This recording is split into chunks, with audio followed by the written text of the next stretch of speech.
जय हिंद दोस्तों, welcome to VIP civil Guru. तो आज फिर लेकर के आ गए हूँ आप लोग के लिए क्वालिटी क्वेश्चन जो कि हाईवे की ज्योमेट्रिक डिज़ाइन टॉपिक से होने वाले हैं। सभी के सभी प्रीवियस ईयर के पूछे गए क्वेश्चन हैं और सब क्वालिटी क्वेश्चन है, मोस्ट प्रोबेबल क्वेश्चन है, एग्जाम में आने की पूरी पूरी संभावना है। तो सभी क्वेश्चंस का आंसर करेंगे। पहला क्वेश्चन ही MPPSC मेंस एग्जाम में 2017 में ही पूछा गया है। क्वेश्चन क्या बोल रहा है, determine the safe stopping sight distance for design speed. हमें safe stopping sight distance calculate करनी है। डिज़ाइन स्पीड हमारे पास 14 मीटर पर सेकेंड है। टू वे ट्रैफिक है, two way two lane traffic हमारे पास है। और जो कोफिशिएंट ऑफ फ्रिक्शन हमको कंसिडर करना है, इन्होंने बोला 0.28 कंसिडर करना है। और रिएक्शन टाइम हमको कितना कंसिडर करना, 2 सेकेंड। तो आप इसको सोल्व करेंगे और आंसर बताएंगे। तब तक मैं आप लोग को बता देता हूँ, देखिए स्टॉपिंग साइड डिस्टेंस जो आप लोग के पास होती है वो आप लोग के पास होती है लैग डिस्टेंस प्लस के ब्रेकिंग डिस्टेंस।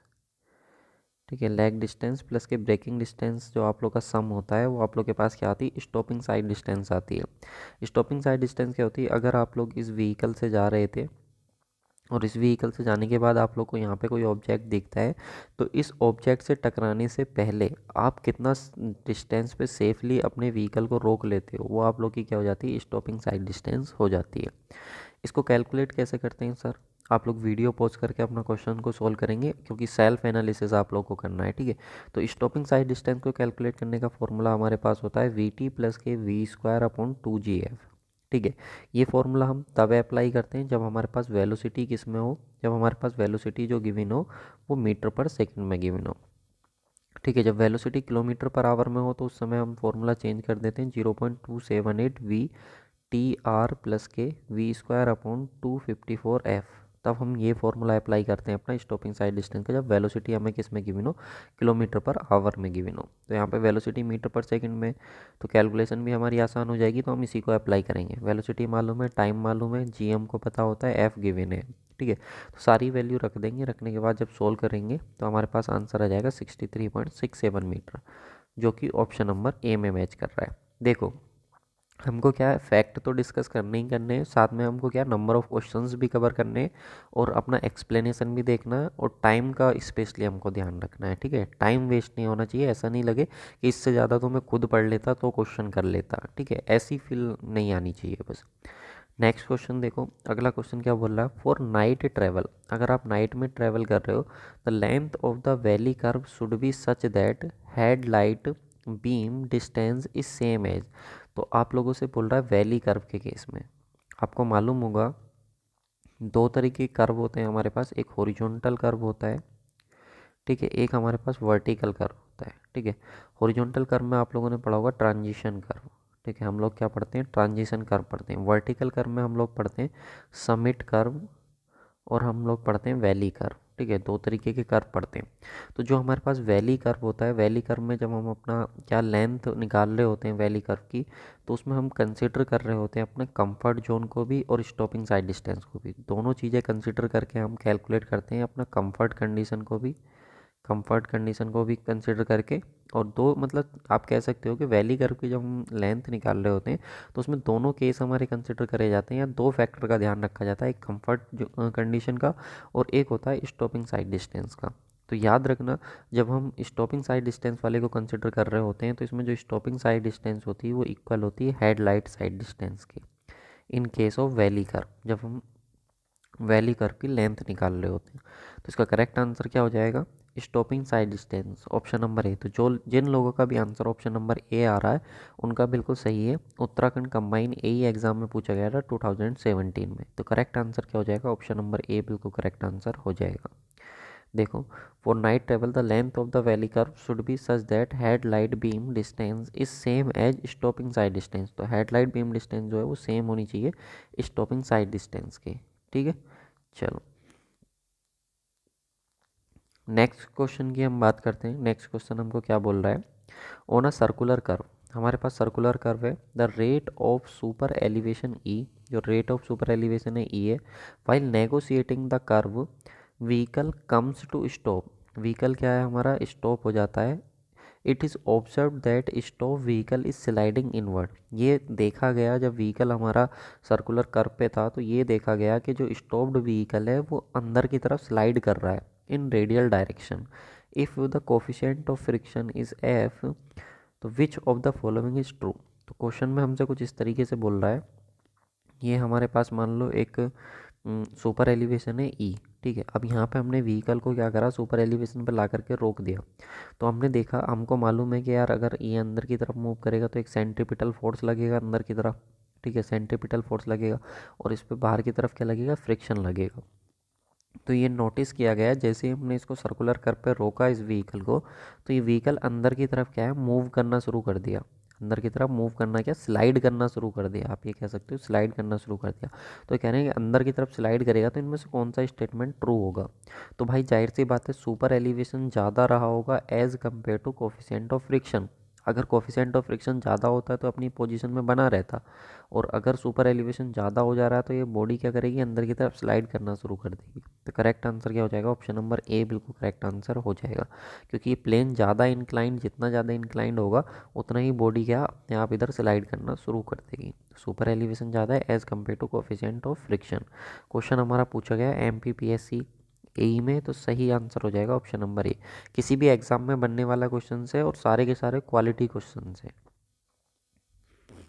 ये देखो, ये चीज़ यहीं पे मेंशन की हुई है इन्होंने। नेक्स्ट क्वेश्चन हमारे पास आता है, equation for the length of transition curve. Length of the transition curve हमको कैलकुलेट करनी है। इसके लिए आप लोग को बताना है प्लेन और रोलिंग टेरेन है। टेरेन कैसा, आप लोगों का टेरेन क्या होता है, तो स्टार्टिंग में मैंने आप लोग को बताया था कि प्लेन मतलब बिल्कुल इस तरीके टेरेन है, और रोलिंग मतलब इस तरीके का टेरेन है। अगर आप कार लेके जा रहे हो तो प्लेन पे आप कार बिल्कुल सीधे लेके जाओगे, और अगर आप रोलिंग टेरेन पे कार लेके जा रहे हो तो इस तरीके से आप अपनी कार को चलाओगे, ठीक है। तो इस तरीके का टेरेन हमारे पास है। तो लेंथ हमको बतानी ट्रांजिशन कर्व की कितनी होगी। आप लोग अपना आंसर दो, करेक्ट आंसर क्या होगा, ये भी प्रीवियस ईयर में पूछा गया क्वेश्चन है। बताओ करेक्ट आंसर क्या होगा इसका। बिल्कुल देखो, ये आप लोग का TRP पॉलिटेक्निक लेक्चरर का क्वेश्चन है। तो इसका सही आंसर हो जाएगा आप लोग का LS is equal to 2.7 V² upon half. जहाँ पे V क्या हो जाती है, वेलोसिटी होता जाती है किलोमीटर पर आवर में, और R जो हो जाती है वो रेडियस ऑफ कर्व हो जाती है, ठीक है। लेकिन अगर आपसे पूछ लेता प्लेन और रोलिंग टेरेन ना देकर के, वो आप लोग बोल देता कि हिली टेरेन है। कैसा है, हिली टेरेन है। तो लेंथ कितनी हो जाएगी ट्रांजिशन कर्व की, तो उस केस में हो जाती है V² अपॉन R। ध्यान रखेंगे, बहुत इंपॉर्टेंट है, ठीक है। दोनों ही फॉर्मूले, कई बार वैल्यू दे करके भी क्वेश्चन पूछ लेता तो आसानी से क्वेश्चन हमारा बन जाता है। तो यहाँ पे देखो लिखा हुआ भी है कि अगर आप लोगों से प्लेन और रोलिंग टेरेन के लिए पूछे तो लेंथ जो हो जाएगी वो ये हो जाएगी, और हिली या स्टिप टेरेन के लिए पूछे तो लेंथ आप लोग की ये हो जाएगी। क्लियर है। V design speed kilometre per hour में, R रेडियस होती है कर्व की मीटर में, और लेंथ जो होती है आप लोग की ये भी मीटर में आती है ट्रांजिशन कर्व की। क्लियर। इम्पेरिकल फॉर्मूले में यही खास बात होती है, जो उसने बोल दिया जिस यूनिट में जो वैल्यू रखी जानी है हमको उसी में रखनी होगी। अगर आप उसके अकॉर्डिंग रखोगे तो आप लोग का आंसर करेक्ट आएगा, अदरवाइज दिक्कत हो जाएगी। नेक्स्ट है हमारे पास calculate the radius of rotary curve. जो रोटेटरी कर्व है हमें वहाँ पे उसकी रेडियस बतानी कितनी होगी। अगर स्पीड व्हीकल की 40 kmph है और कोफिशिएंट ऑफ फ्रिक्शन 0.45 है। करेक्ट आंसर बताएंगे। ये तो बिल्कुल लेटेस्ट क्वेश्चन है, DSSB A 2019 में ही क्वेश्चन पूछा गया है। तो इसका करेक्ट आंसर बताओगे। देखो, अगर बात करें रोटेटरी कर्व की, तो रोटेटरी कर्व पे हमको मालूम है सुपर एलिवेशन हम प्रोवाइड नहीं कराते, सुपर एलिवेशन 0 होता है। अब हमको मालूम है E प्लस के F इजिकल टू होता है V² अपॉन 127 R। ये फॉर्मूला कब अप्लाई करते हैं, जब हमारे पास वेलोसिटी किलोमीटर पर आवर में हो। दूसरा फॉर्मूला भी होता है सर E प्लस के F is equal to V² upon GF, लेकिन ये फॉर्मूला लगाते हैं हम वेलोसिटी जब किस में हो, मीटर पर सेकंड में हो, ठीक है। तो अभी यहाँ पे हम ई की वैल्यू को तो 0 कर दे रहे हैं, ठीक है। एफ हमको गिवन है 0.45, वेलोसिटी हमको गिवन है 40 का स्क्वायर, ठीक है, अपॉन 127 आर। तो जब इसको आप सोल्व करोगे तो यहाँ से आर की वैल्यू आप लोग को मिल जाएगी। तो आर की वैल्यू कितनी आ जाएगी यहाँ से सोल्व करने के बाद, जब इसको आप सोल्व करोगे पूरे को, तो आर की वैल्यू कितनी आ जाएगी, 28 मीटर, बिल्कुल करेक्ट आंसर हो जाएगा। आई होप आप लोग कैलकुलेशन इसकी कर पा रहे होगे, ठीक है। इस चीज़ का आप ध्यान रखेंगे। नेक्स्ट क्वेश्चन है, देखो क्वेश्चन से ही हम अपना पूरा रिवीजन कर लेंगे। हर एक टॉपिक से क्वेश्चन उठा लेंगे, जहाँ जहाँ से आप लोग का टॉपिक से क्वेश्चन पूछा जाता है एग्जामिनर में, तो इससे आपको आइडिया भी हो जाएगा कि कौन सा टॉपिक कितना इंपॉर्टेंट है। देखो नेक्स्ट क्वेश्चन है BPSC AE में पूछा गया क्वेश्चन 2006 में। इसमें बोल रहा है if n is the algebraic difference of grades. जो हमारा कर्व होता है उसमें आपने देखा होगा कि अपवर्ड ग्रेड होता है, अपवर्ड ग्रेडियंट होता है, डाउनवर्ड ग्रेडियंट होता है। तो उनका जो एल्जेब्रिक डिफरेंस है वो हमारे पास कितना n है, और s जो है वो हमारे पास मिनिमम साइड डिस्टेंस है मीटर में, और l जो है वो लेंथ है समिट कर्व की। ठीक है, तो हमको बताना है इनमें से कौन सी समिट कर्व की लेंथ होगी। तो जब हम लेंथ निकालते हैं समिट कर्व की, ठीक है, तो उसमें हमारे दो केस कंसिडर करे जाते हैं। ध्यान से सुनना, जब लेंथ निकालते हैं समिट कर्व की तो उसमें दो केस कंसिडर करे जाते हैं, जब लेंथ हमारी स्टॉपिंग साइड डिस्टेंस से ज़्यादा हो, या जब हमारी लेंथ स्टॉपिंग साइड डिस्टेंस से कम हो। ऐसे ही जब हम क्या कैलकुलेट करते हैं, अपना दूसरा क्राइटेरिया कंसिडर करते हैं हमारा, जब हमें ओवरटेकिंग साइड डिस्टेंस को कंसिडर करना हो। तो देखो ध्यान रखना आप लोग, मैं यहाँ पे थोड़ा सा आपको बता रहा हूँ, जब लेंथ हम कंसिडर निकालते हैं सबमिट करके तो हम स्टॉपिंग साइड डिस्टेंस और ओवरटेकिंग साइड डिस्टेंस को कंसिडर करके निकालते हैं। तो पहले हमने निकाली जब हमारी लेंथ जो थी स्टॉपिंग साइड डिस्टेंस से ज़्यादा थी, तो फॉर्मूला आता है L is equal to N S square upon 4.4। यही फॉर्मूला आप लोग को ध्यान रखना है, दूसरा फॉर्मूला आप लोग को ध्यान नहीं रखना, यही वाला याद रखना।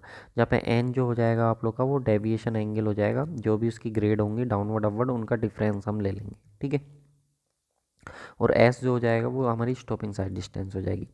जब हमारी लेंथ कम होगी स्टॉपिंग साइड डिस्टेंस से, तो उस समय जो हमारा लेंथ हो जाएगी समिट कर्व की 2s माइनस के 4.4 अपॉन n, तब ये फॉर्मूला हो जाएगा। और जब ओवरटेकिंग साइड डिस्टेंस को कंसिडर कर रहे होगे, तो जब लेंथ हमारी ज़्यादा होगी ओवरटेकिंग डिस्टेंस से, तो उस समय लेंथ जो आएगी हमारी समिट कर्व की वो NS स्क्वायर अपॉन 4.6, ये फॉर्मूला आप लोग को ध्यान रखना है। इसके बाद जब लेंथ हमारी कम आएगी ओवरटेकिंग साइड डिस्टेंस है, तो उसके अकॉर्डिंग हम लोगों को ये फॉर्मूला ध्यान रखना है, 2s माइनस के 9.6 अपॉन n। ये चार फॉर्मूले आप लोगों को ध्यान रखने हैं किस केस में, जब बात हो रही होगी हमारी समिट कर्व की। ठीक है, जब बात होगी वैली कर्व की तो उसके फॉर्मूले अलग हैं, वो हम आगे क्वेश्चंस में अपने कवर कर लेंगे।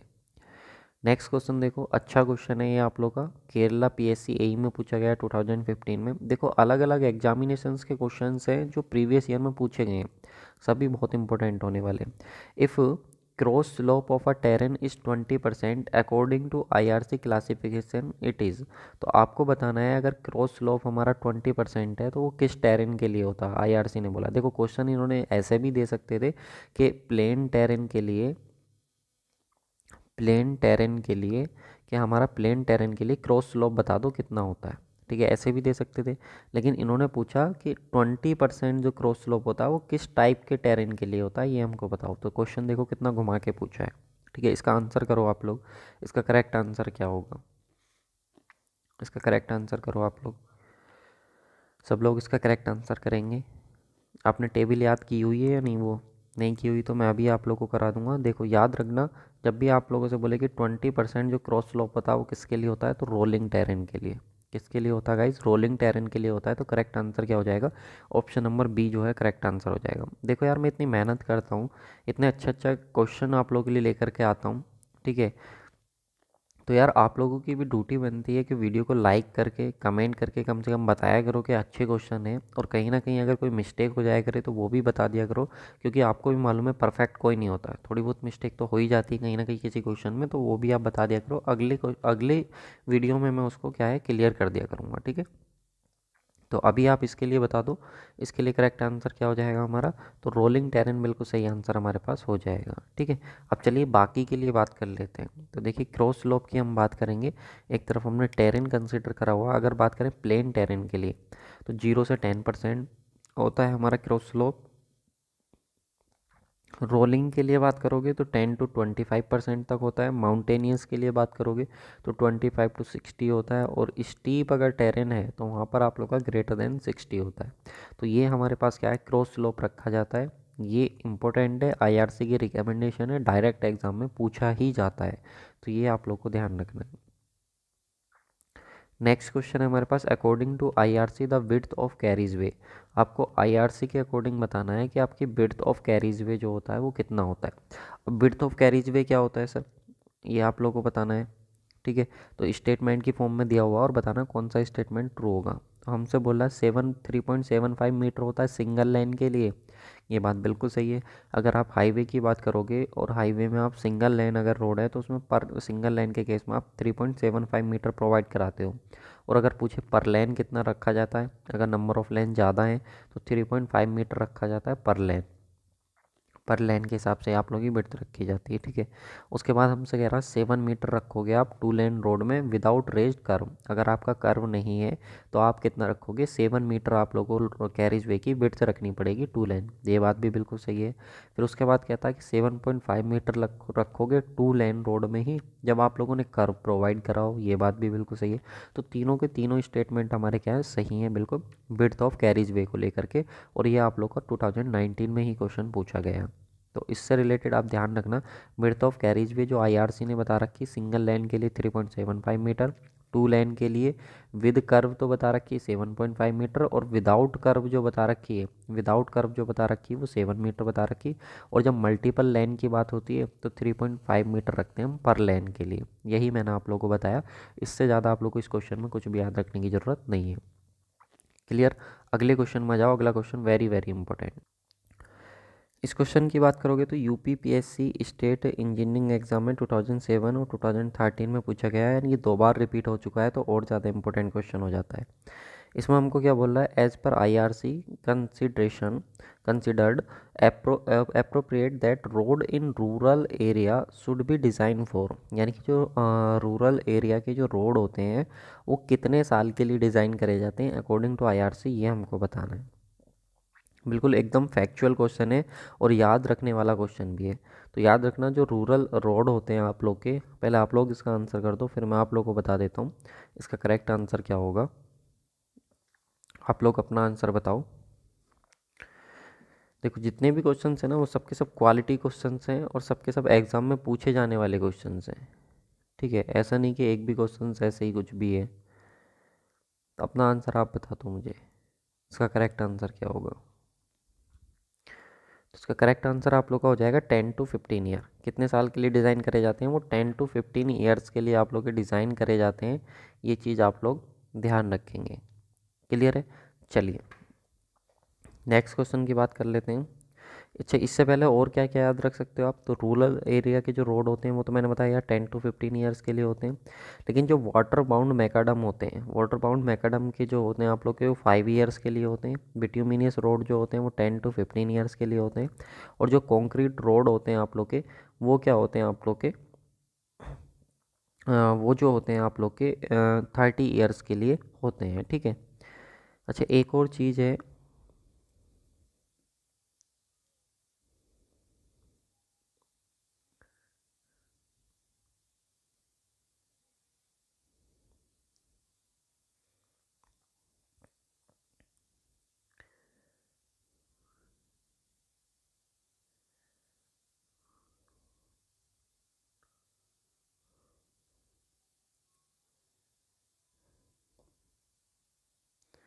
देखो एक और ये आप लोग के लिए ट्रिक है, इसको आप ध्यान रखना कि आप लोगों को मालूम होगा हाईवे डेवलपमेंट के लिए क्या था, कुछ आप लोगों को मालूम होगा रिसर्चेज हुई थी।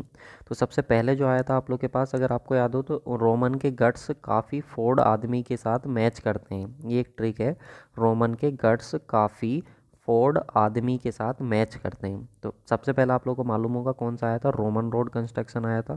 फिर उसके बाद आप लोग को मालूम होगा ट्रेसा गट्स आया था, ट्रेसा गट्स आया था, ठीक है। उसके बाद आप लोग को मालूम होगा मैटकाफ आया था, मैटकाफ आया था, ठीक है। उसके बाद आप लोग को मालूम होगा टेलफोर्ड आया था, टेलफोर्ड के बाद आदमी से आया था मैकाडम, ठीक है। तो ये आप लोग का क्या था, हाईवे के जो आप लोग की रिसर्चेज हुई थी उसका ऑर्डर है। तो यहाँ से क्वेश्चन पूछा जाता है, रोमन के गट्स काफ़ी फोर्ड आदमी के साथ मैच करते हैं, फोर्ड आदमी से मैच करते हैं। तो आदमी से मैकाडम हो गया, टेलफोर्ड हो गया, मेटाकाफ हो गया, ट्रेसागट्स हो गया और रोमन हो गया। तो ये आप लोगों से पूछा जाता है, इनका करेक्ट ऑर्डर तो आप लोग ध्यान रखना, ठीक है। ये आप लोग ट्रिक की फॉर्म में याद रख सकते हो। उसके साथ ही देखिए आप लोग के लिए एक इम्पोर्टेंट अनाउंसमेंट है। जैसा कि आप लोग को मालूम है कि दिवाली आने वाली है, तो दिवाली का ऑफ़र आप लोग के लिए चल रहा है। चाहे अगर देखो आप किसी भी एग्ज़ाम की तैयारी कर रहे हो, अगर आप लोग को सिविल इंजीनियरिंग का क्विक रिवीजन करना है 1 लाइनर प्लस कॉन्सेप्ट कोर्स के साथ, ठीक है। तो हमारा सिविल इंजीनियरिंग का 1 लाइनर कोर्स चल रहा है जिसमें बेसिक टू एडवांस आप लोग के साथ डिस्कस करा हुआ प्रीवियस ईयर क्वेश्चन के साथ। जिसमें आप लोग को मालूम है कंटेंट ही है हमारी पहचान, बहुत बेहतरीन कंटेंट मैंने आप लोग को दिया हुआ है। तो आप देख सकते हो कुछ डेमो लेक्चर भी हमारे हमारे इस चैनल पर पड़े हुए हैं, प्लेलिस्ट में जा करके आप देखोगे तो वहाँ पर आप लोग को दिख जाएगा वन लाइनर प्लस कॉन्सेप्ट के नाम से, या फिर आप सिंपल सर्च भी करोगे one liner plus concept course VIP civil Guru तो आप लोग को वीडियोज़ भी आ जाएंगी। वीआईपी सिविल गुरु ज़रूर ऐड कर देना। तो देखो हमारे कोर्सेज चल रहे हैं और सभी कोर्सेज पर बहुत बड़ी छूट चल रही है, 20% ऑफ। इतनी अभी तक जो है आई ही नहीं है किसी भी कोर्सेज पर छूट, क्योंकि पहले ही जो है वो बहुत कम प्राइजेज हैं। तो जैसे क्वेश्चन अभी आप कर रहे हो ऐसे क्वेश्चन का एक कोर्स चल रहा है जिसमें हम 25,000 प्रीवियस ईयर के क्वेश्चन डिस्कस कर रहे हैं, जिसका नाम है हमारा सुदर्शन बैच। ठीक है, तो सुदर्शन बैच है हमारा, इसकी जो फीस है वो आप लोग की 949 रुपीज़ है। कितनी है? 949 रुपीज़ है 3 साल के लिए। ठीक है, सॉरी 2.5 ईयर के लिए, 2.5 साल के लिए इसकी फ़ीस है। तो अभी भी आप लोग को ये 20% ऑफ पे देखने को मिल जाएगा। ठीक है, तो ऐसी अपॉर्चुनिटी नहीं है, बहुत बड़ी अपॉर्चुनिटी है, आप इसका फ़ायदा ले सकते हो। जो civil engineering one liner plus concept course है वो 949 रुपीज़ का, इस पर भी आप लोग को 20% ऑफ देखने को मिलेगा। और अगर आप एसएससी जेईई की तैयारी कर रहे हो तो टैग एंड नॉन टैग का कंप्लीट पैकेज अभी भी आप जो है वो प्रिपरेशन कर सकते हो, वो आप लोग को जो है 999 रुपीज़ का, तो इस पर भी आप लोग को 20% ऑफ देखने को मिल जाएगा। और गुप्ता एंड गुप्ता बुक के सॉल्यूशन पे भी 20% ऑफ, बहुत बड़ी अपडेट है, आप इसका फ़ायदा ले सकते हो। लिंक मैंने डिस्क्रिप्शन बॉक्स में दे दिया है। फिर भी अगर कोई दिक्कत आती है तो 8077283538 पर आप लोग मैसेज कर देना, इस पर आप लोग को सारी प्रॉब्लम का सॉल्यूशन आप लोग को मिल जाएगा। कोई भी डाउट कोई भी दिक्कत रहती है तो इस नंबर पर आप व्हाट्सअप कर देना, इधर से आप लोग को एप्लीकेशन का लिंक भी पहुंच जाएगा अगर आप लोग को दिक्कत आ रही है। बाकी मैंने एप्लीकेशन का लिंक कमेंट बॉक्स में भी और जो आप लोग का डिस्क्रिप्शन है वहाँ पर आप लोग के लिए पिन कर दिया है, तो वहाँ से जा करके आप इनरोल कर सकते हो। कंटेंट ध्यान रखना, कंटेंट एक नंबर मिलेगा आप लोग को। ठीक है, चलिए वापस हम आ जाते हैं अपना अगले क्वेश्चंस की हम बात करते हैं। नेक्स्ट क्वेश्चन हमारे पास क्या है, इसमें बोल रहा है IRC recommendation for maximum width of vehicle. देखिए अभी हमसे ऊपर पूछा था रोड की विड्थ के बारे में, अभी बात कर रहे हैं यहाँ पे व्हीकल की विड्थ के बारे में, यानी कि जो रोड के ऊपर चलने वाले व्हीकल्स हैं, कार है या फिर हम बात करें ट्रक है, तो इनकी मैक्सिमम विड्थ कितनी होनी चाहिए एज पर IRC ने कितना बोला है मैक्सिमम विड्थ। तो क्वेश्चन देखो कितनी बार पूछा जा चुका है, 2017 में पूछा गया, 2015 में, 2008 में, 2007 में। अब अंदाज़ा लगा लो कितना इंपॉर्टेंट क्वेश्चन है। तो फैक्चुअल डेटा है, याद रखेंगे 2.44 मीटर। IRC ने बोला है कि जो मैक्सिमम विड्थ होगी आप लोग की, वो आप लोग की मैक्सिमम विड्थ 2.44 मीटर आप लोग की होने वाली है। ठीक है, ये जो क्वेश्चंस है ना ऐसे सेम टू सेम क्वेश्चंस मैं डिस्कस कर रहा हूँ अपने सुदर्शन बैच में, तो वहाँ से जा करके आप इसको बाई कर सकते हो। बहुत बड़ी अपॉर्चुनिटी सुदर्शन बैच में। अगर आप बात करोगे क्वेश्चन प्रैक्टिस तो 1 रुपये पर डे में क्वेश्चन प्रैक्टिस हो रही थी 2.5 साल के लिए आप लोग का। 2.5 साल में जब आप एक साल में 365 दिन होते हैं, जब मल्टीप्लाई करोगे तो 925 दिन बैठते हैं, तो 1 रुपये पर डे में आप लोग के लिए बैच मिल रहा था। अब तो 1 रुपये पर डे से भी कम में हो गया ये, आप लोगों को ऐसे ही बैठेगा 0.70 पैसे रुपये पर डे। ठीक है, यानी कि 70 पैसे पर डे के हिसाब से आप लोग को बैच मिल जा रहा है, इससे कम फीस में और क्या होगा। और क्वालिटी क्वेश्चंस और इधर उधर भटकना नहीं, सारी चीज़ें एक जगह आप लोग को, वन स्टॉप सॉल्यूशन। तो लिंक डिस्क्रिप्शन में आप जाके उसका फ़ायदा ले लो। अब देखो बात करते हैं IRC ने क्या बोल रखा। IRC की रिकमेंडेशन है कि मैक्सिमम विड्थ जो रखोगे व्हीकल की वो आप लोग रखोगे, सॉरी लेंथ जो रखोगे वो 10.60 मीटर रखोगे, विड्थ जो रखोगे वो 2.44 मीटर रखोगे, और जो हाइट रखोगे वो 3.80 मीटर रखोगे। इतनी आप लोगों को रखनी है। और height of double decker bus, जो डबल डेकर बस होती है उसकी हाइट आप लोग 4.72 मीटर रखोगे। तो ये आप लोगों को मैक्सिमम के केस में दिया हुआ, ये जितनी भी वैल्यू है ना, चाहे वो लेंथ हो, ब्रेथ हो या हाइट हो, जैसे हाइट की बात करें तो 3.80 मीटर होती है, तो हमको ये तो याद होती है, लेकिन डबल डेकर बस के केस में आप भूल जाते हैं, तो उस केस में 4.72 मीटर आप लोग मैक्सिमम हाइट रखोगे, इस चीज़ का ध्यान रखना। चलिए अगले क्वेश्चन की हम बात करते हैं। नेक्स्ट क्वेश्चन हमको क्या बोल रहा है, नेक्स्ट क्वेश्चन है a line on either side of road between which and the road no building activity is permitted at all is called. तो हमको क्या बोल रहा है, हमको उसने बोला क्वेश्चन में कि आप बताइए एक लाइन है on either side of road between, दोनों साइड में होती है, which and the road no building activities permitted at all. उस लाइन से पहले कोई भी बिल्डिंग एक्टिविटी जो है वो परफॉर्म नहीं कर सकते आप लोग। तो उस केस में आप लोग को बताना है उसको हम क्या बोलते हैं, control line, roadway, building line या फिर कैरिज वे। इसका करेक्ट आंसर आप लोग बताएंगे। वैसे इसका आंसर तो क्वेश्चन में ही छिपा हुआ है, बट फिर भी आप लोग इसका आंसर बताओगे, इसका करेक्ट आंसर क्या होगा, इस क्वेश्चन का करेक्ट आंसर क्या होगा।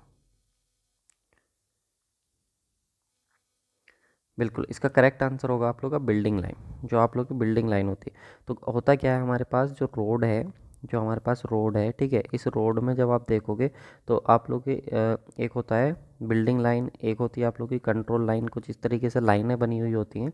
तो यहाँ पे जो हमारे पास बिल्डिंग लाइन होती है, उस बिल्डिंग लाइन से पहले आप लोग क्या कोई भी जो है कंस्ट्रक्शन की एक्टिविटी नहीं कर सकते, ठीक है।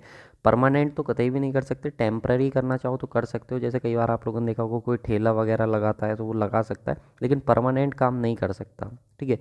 तो वो आप लोग की कौन सी होती है, बिल्डिंग लाइन होती है।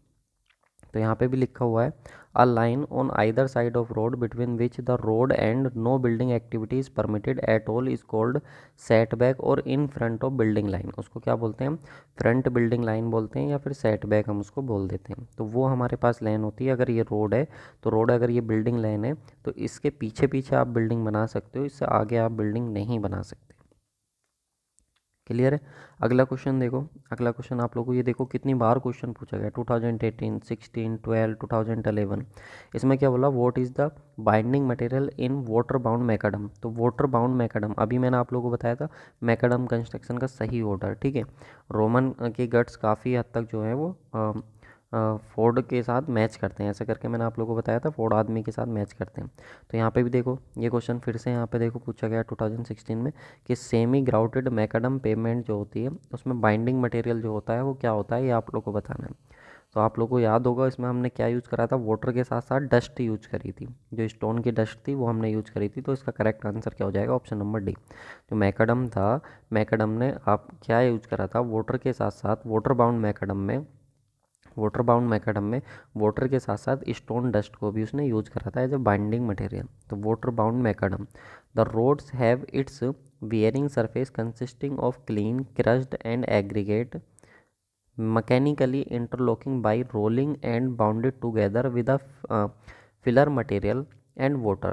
Stone dust is used water bound McAdam road. तो मैंने आप लोगों को बताया था फिलर मटेरियल और वाटर उसने यूज़ करा था और साथ में स्टोन डस्ट का भी यूज़ किया था मैकडम ने। अगला क्वेश्चन हमारा 2014 में पूछा गया यूपीपीसीएल एई में, according to Indian road congress the ruling slope road should not be more than. तो हमसे रूलिंग स्लोप की बात कर रहा है, किससे ज़्यादा नहीं होना चाहिए।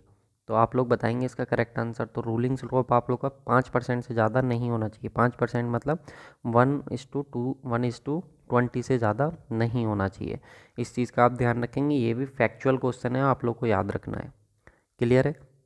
चलिए नेक्स्ट क्वेश्चन की बात करते हैं।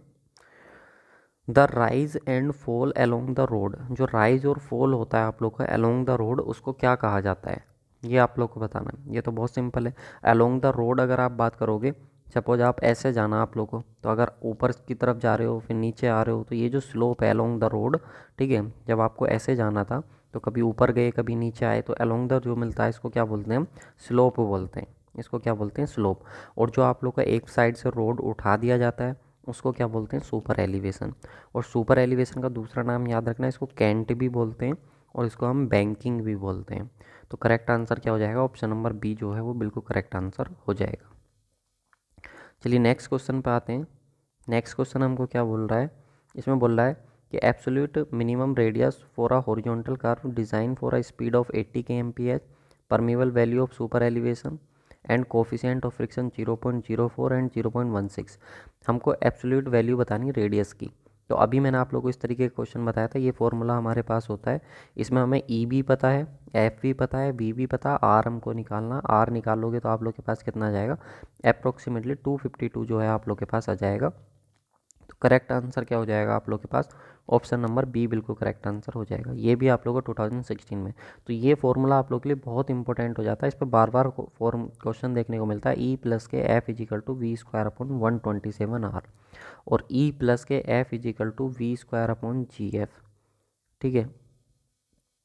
ये भी याद रखना 2 GR, जब आप लोग के पास बात करेगा किसकी, वो जब बात कर रहा होगा वेलोसिटी जो होगी वो मीटर पर सेकेंड में होगी, तो उस केस में आप लोग इसको ध्यान रखना, ठीक है। चलिए नेक्स्ट क्वेश्चन पे आ जाते हैं हम।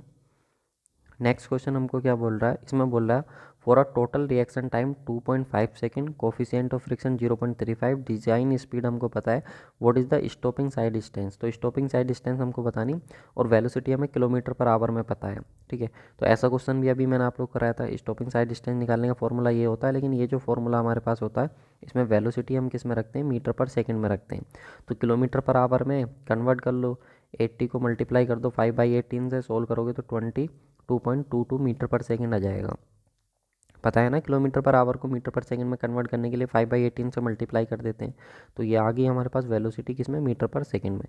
टाइम पता है, जी पता है, एफ पता है, सारी वैल्यू रख दो। रखने के बाद जब आप सोल्व करोगे तो आप लोग के पास स्टॉपिंग साइड डिस्टेंस कितना 127.44 मीटर आ जाएगा। तो 127 जो है अप्रोक्सीमेटली किसी ऑप्शन के साथ मैच कर रहा है, ऑप्शन नंबर ए के अप्रोक्स आ रहा है। तो करेक्ट आंसर क्या हो जाएगा, ऑप्शन नंबर ए। और देखिए एमसीक्यू एग्जाम में हमें मोस्ट अप्रोप्रिएट आंसर को चूज़ करना होता है। तो गाइज आगे के क्वेश्चन हम नेक्स्ट वीडियो में डिस्कस करेंगे। अभी और भी बहुत सारे क्वेश्चंस हैं, आप देख सकते हो ये क्वेश्चंस कितनी बार पूछा जा चुका है। तो जितने भी क्वेश्चंस हैं वो हम आगे वीडियो में डिस्कस करने वाले हैं अपना। तो अगर आप कोर्स ज्वाइन करना चाह रहे हो और यहाँ तक आप वीडियो को देखने आए हो तो मैं आप लोग को मान सकता हूँ कि आप लोग के पास वो पेशेंस, वो जुनून है जो एक कैंडिडेट के अंदर होना चाहिए एग्ज़ाम को निकालने के लिए। तो अगर आप इस दिवाली ऑफर का फ़ायदा लेना चाह रहे हो तो लिंक मैंने डिस्क्रिप्शन बॉक्स में दे दिया है, एप्लीकेशन डाउनलोड करके आप इसका फ़ायदा ले सकते हो। तो thank you so much guys for watching this video।